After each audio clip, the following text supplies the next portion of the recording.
नमस्कार, स्वागत है आपका। आप देख रहे हैं द न्यूज और मैं रानी गुप्ता आपके साथ। इस वक्त की बड़ी अपडेट सामने आ रही है तेलंगाना विधानसभा के प्रोटेम स्पीकर यानी कि अकबरुद्दीन ओवैसी को लेकर के। आपको बता दें कि अकबरुद्दीन ओवैसी को तेलंगाना विधानसभा का प्रोटेम स्पीकर बनाया गया है और इस चीज को लेकर के बीजेपी के 8 विधायकों ने बहिष्कार किया है। तो वहीं बीजेपी के विधायक टी राजा सिंह ने तो सीधे तौर पर यह कह दिया है कि जब तक मैं जिंदा हूं तब तक अकबरुद्दीन ओवैसी के सामने शपथ ग्रहण करने वाला नहीं हूं। साथ ही उन्होंने 2018 का भी जिक्र किया और कहा कि साल 2018 में भी यही हुआ था। एआईएमआईएम के एक विधायक को प्रोटेम स्पीकर बनाया गया, मैंने तब भी शपथ नहीं ली उसके सामने और मैं अब भी शपथ नहीं लूंगा। जब तक नया स्पीकर नहीं बनाया जाता तब तक मैं शपथ ग्रहण करने वाला नहीं हूं। अब इस बीच देखने को मिल रहा है कि न सिर्फ बीजेपी विधायकों ने इस चीज को लेकर के बहिष्कार किया, शपथ ग्रहण नहीं किया, बल्कि वो सीधे अब तेलंगाना के राज्यपाल को एक ज्ञापन सौंप चुके हैं और उन्होंने सीधे तौर पर यह कहा है कि तत्काल प्रभाव से अकबरुद्दीन ओवैसी को प्रोटेम स्पीकर के पद से हटाया जाना चाहिए, क्योंकि उनकी जो नियुक्ति है पूरी तरीके से संविधान का उल्लंघन करके हुआ है। तो वहीं दूसरी ओर इस मामले को लेकर के लगातार जो विवाद है वो बढ़ता ही जा रहा है। जम करके इस मामले में राजनीति हो रही है। बता दें, जहां बीजेपी इस मामले को लेकर के सवाल उठा रही है और कांग्रेस और ओवैसी की मिली भगत का आरोप लगा रही है, तो दूसरी ओर कांग्रेस इसको लेकर के सफाई दे रही है और उल्टे बीजेपी पर आरोप लगाते हुए नजर आ रही है। कांग्रेस के कई सारे नेताओं का यह कहना है कि प्रोटेम स्पीकर चुनने की प्रक्रिया कांग्रेस की नहीं है, ना तो कांग्रेस के मुख्यमंत्री की है, बल्कि जो राज्यपाल है तेलंगाना के उनके द्वारा चुना गया है। लेकिन अगर हम चीजें देखें तो बकायदा रेवंत रेड्डी सीएम बने, उनके बाद उन्होंने अपने मंत्रियों और इसी के साथ ही तमाम जो सरकार के पद हैं उनके जो पोर्टफोलियो होते हैं वो राज्यपाल को सौंपा था। उसके बाद यहां पर प्रोटेम स्पीकर की नियुक्ति हुई, जिसमें अकबरुद्दीन ओवैसी को प्रोटेम स्पीकर बनाया गया। लेकिन यहां पर भी कांग्रेस के जो नेता हैं उनके बयान आपस में ही मेल नहीं खाते। कोई कांग्रेस नेता यह कह रहा है कि कांग्रेस पार्टी ने अकबरुद्दीन ओवैसी को प्रोटेम स्पीकर बना करके बेहतरीन निर्णय लिया है, क्योंकि वो विधानसभा में सबसे वरिष्ठ विधायक थे। तो वहीं दूसरी ओर सुप्रिया श्रीनेश जैसे जो कांग्रेस के नेता हैं उनका यह कहना है कि यह नियुक्ति राज्यपाल की ओर से हुई है, जो कि बीजेपी के द्वारा ही नियुक्त किए गए राज्यपाल है। तो वहीं दूसरी ओर कपिल सिब्बल ये कह रहे हैं प्रोटेम स्पीकर की नियुक्ति और 8 बीजेपी विधायकों के शपथ बहिष्कार को लेकर के कि मुझे आश्चर्य हो रहा है कि मेरा देश कहां जा रहा है। बता दें कि तेलंगाना की नवनिर्वाचित सरकार ने नए सदस्यों को विधायक के रूप में शपथ दिलाने के लिए शनिवार यानी कि 9 दिसंबर को विधानसभा सत्र बुलाया था। लेकिन विधानसभा के सदस्यों को सदन में शपथ दिलाने के लिए तेलंगाना की राज्यपाल तिमिली साई सुंदराजन की ओर से एआईएमआईएम विधायक अकबरुद्दीन ओवैसी को अंतरिम अध्यक्ष यानी कि प्रोटेम स्पीकर नियुक्त किया गया।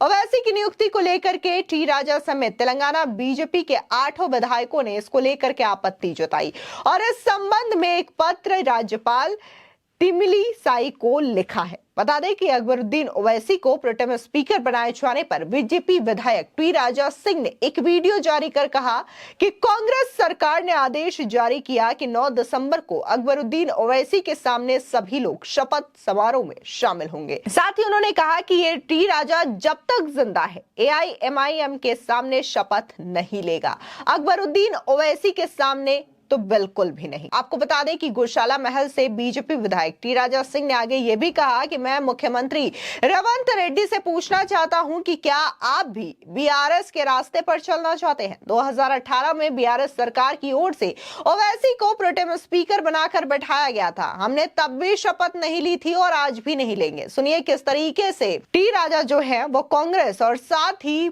एआईएम के विधायक अकबरुद्दीन ओवैसी पर हमलावर नजर आ रहे हैं। कांग्रेस सरकार ने उसके लिए स्पेशली जियो निकाला है कि कल अकबरुद्दीन ओवैसी के समक्ष सभी लोग शपथ ग्रहण समारोह में सम्मिलित होंगे।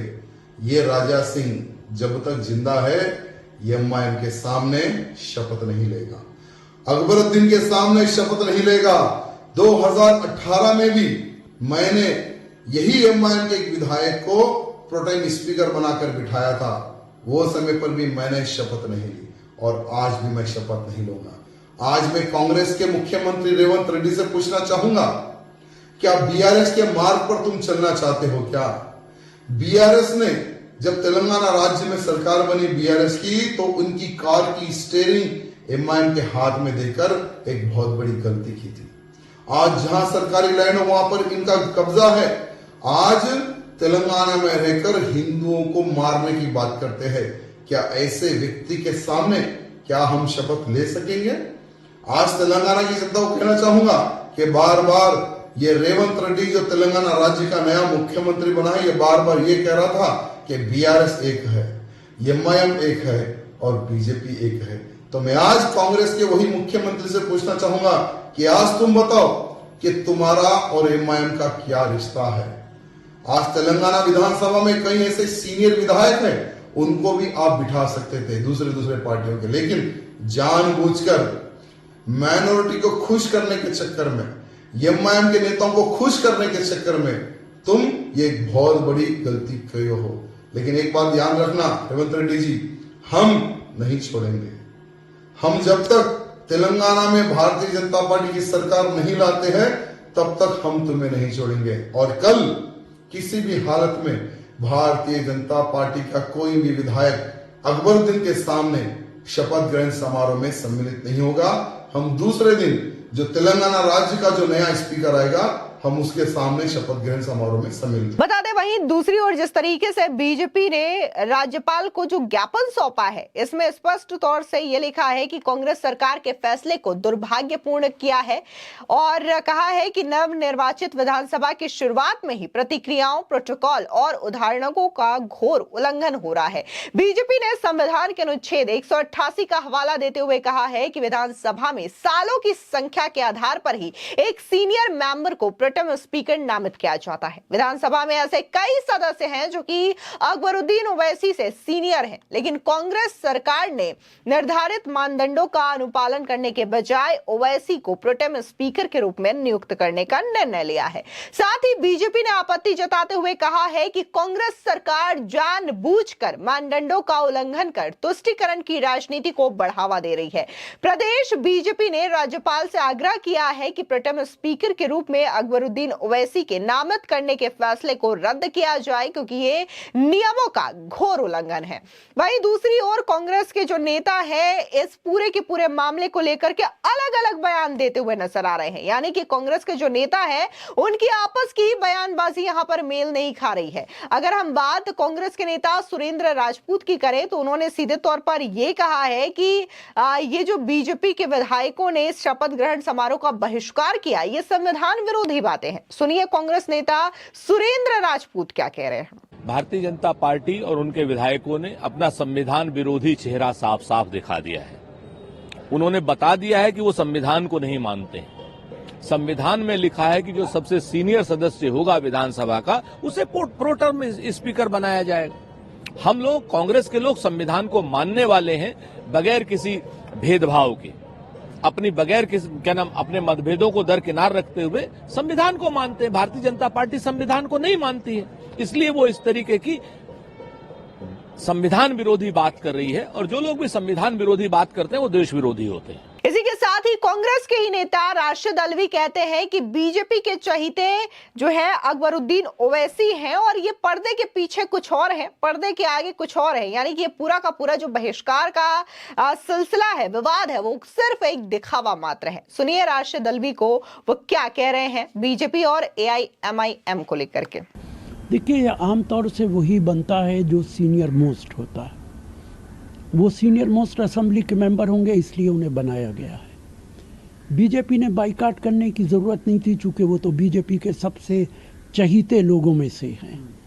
बीजेपी और वो दिखाने की राजनीति कुछ और करते हैं और पर्दे के पीछे कुछ और करते हैं।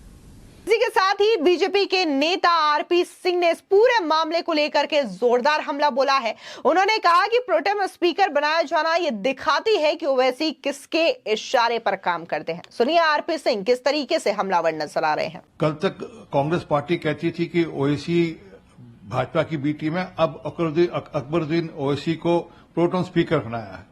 इसी के प्रोटेस्ट के चलते हुए हमारे लोगों ने शपथ उसके प्रोटेम स्पीकर के रहते हुए शपथ लेने मना किया। दिखता है कि ओवैसी साहब किसके लिए काम करते हैं। वहीं दूसरी ओर आपको बता दें कि कपिल सिब्बल ने बकायदा एक पोस्ट किया है और कहते हैं कि तेलंगाना में प्रोटेम स्पीकर बनाए गए अकबरुद्दीन ओवैसी, लेकिन 8 बीजेपी सांसद ने शपथ ग्रहण का बहिष्कार किया। नफरत की ऐसी सार्वजनिक अभिव्यक्ति, मुझे आश्चर्य होता है कि मेरा देश कहां जा रहा है। क्या ये लोकतंत्र की जननी है जिसे हम सार्वजनिक रूप से घोषित करते हैं? और इसी के साथ ही अगर हम तेलंगाना सरकार के ही मंत्री कांग्रेस नेता उत्तम कुमार रेड्डी की बात करें तो उनका कहना है कि कांग्रेस पार्टी ने जो किया वो बिल्कुल सही किया है और हमारे विधानसभा में सबसे वरिष्ठ अकबरुद्दीन ओवैसी हैं, इसकी वजह से ही उन्हें प्रोटेम स्पीकर बनाया गया है। फिलहाल इस पूरे मामले को लेकर के आपकी क्या राय है, हमारे कमेंट सेक्शन में जरूर बताएं। धन्यवाद।